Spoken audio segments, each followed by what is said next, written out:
Anita, with so many candidates on the Republican side for president, it's hard for any of them to stand out. But a couple of them in particular have found their way into the headlines consistently over the last couple of weeks.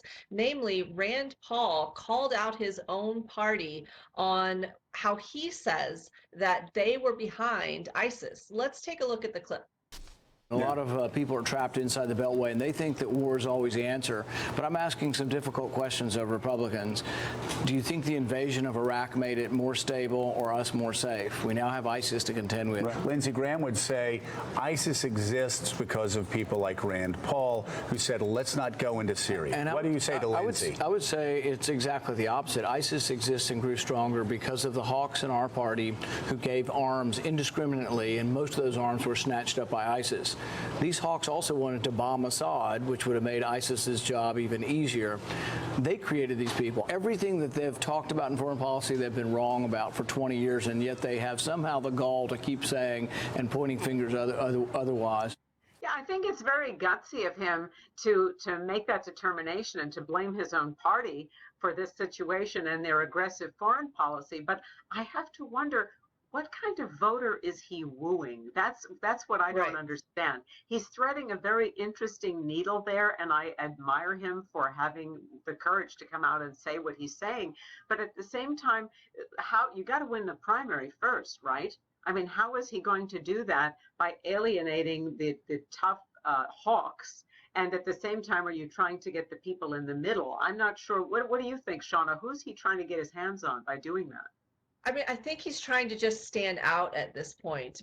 Calling himself a libertarian when in fact many libertarians would disagree. They call him libertarian-ish, and actually he's starting to jokingly refer to himself in that way. You know, that's one way he's always tried to say, listen, I'm different, I'm not like them. I think he's playing the ultimate Washington insider. Now, how genuine it is remains to be seen, because you're right, these are Republicans that are going to be voting in the Republican primary. Is this a fresh message? And they're like, finally, someone's taking my party in a different direction besides war? Or are they saying, listen, you're not loyal, and will it backfire?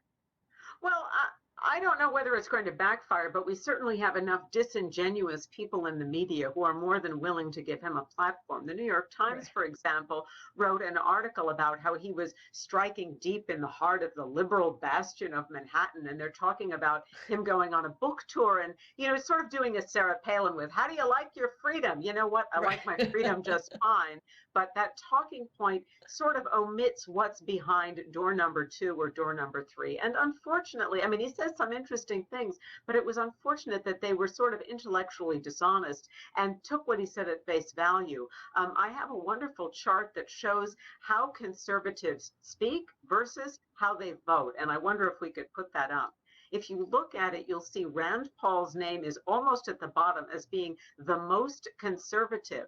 All of the little dots in the middle of the chart next to his name represent what he says when he's doing outreach to various groups, and he knows he needs these coalitions to win any kind of an election. If you look at the red dots over to the right, you'll see that he's the furthest right in terms of how he votes, which is very conservatively. So, you know, I think it's sort of the battle of the bulge. You know, who's going to win? Is like the talking points, or are people going to check out the facts? Right, exactly. And speaking of talking points, I mean, someone that's been consistent, though not necessarily consistently favorable, is Marco Rubio once again possibly sticking his foot in his mouth. Did you see that? Yeah, well, he stuck his foot in his mouth big time, and he gave an interview to a conservative radio network, and he was making comments that Christianity is under threat by gay marriage, and now, you know, soon it's going to be that Christians will be referred to as offering up hate speech if they're not in favor of gay marriage. And there was an article written in the Daily Beast by Tim Tiemann who really took umbrage, and I can understand this. He said, when you want to talk about hate speech, don't talk to LGBT. They know what hate speech is, and they've been on the receiving end of beatings, and some of them have even been killed because of hate crimes because they're gay. So for him to say this, you know, he sort of seems to forget that gay people are Catholics too. There are gay people who are Christians also, and to pretend that somehow they're somehow threatening his religion. I mean, that really was putting his foot in it. And again, I have to ask the same question.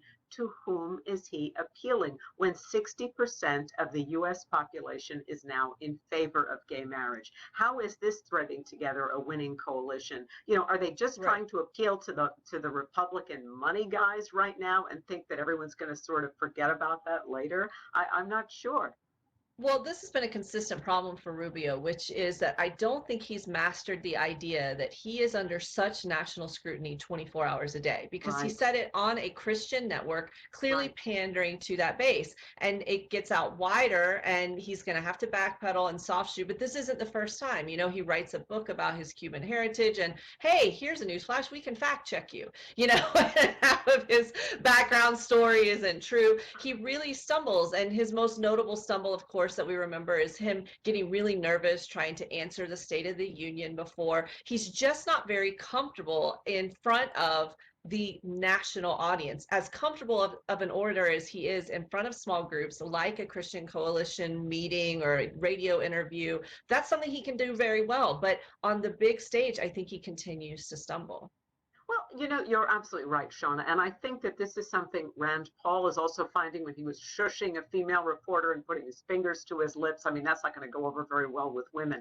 These guys and Carly Fiorina, they're all finding out the difference between being on a national stage and undergoing national press scrutiny, which is the kind of thing that Hillary Clinton has been dealing with for the past 25 years. Now they're going to have to do it. And they'll see that it's not so easy to cherry pick your talking points. You really do have to be more consistent. But the campaign is still young, so it's interesting. It'll be interesting to see how they develop going forward. I'm sure we'll be back to talk about this further. Yeah, yes, absolutely. go ahead. I was just going to say, if there's anyone that can help with that media scrutiny, it will be you and I. So we're up for the challenge. And I'm sure we'll be moving forward covering all of the candidates on Dare We Say. Until then, this has been Shauna Vircher alongside Anita Finley.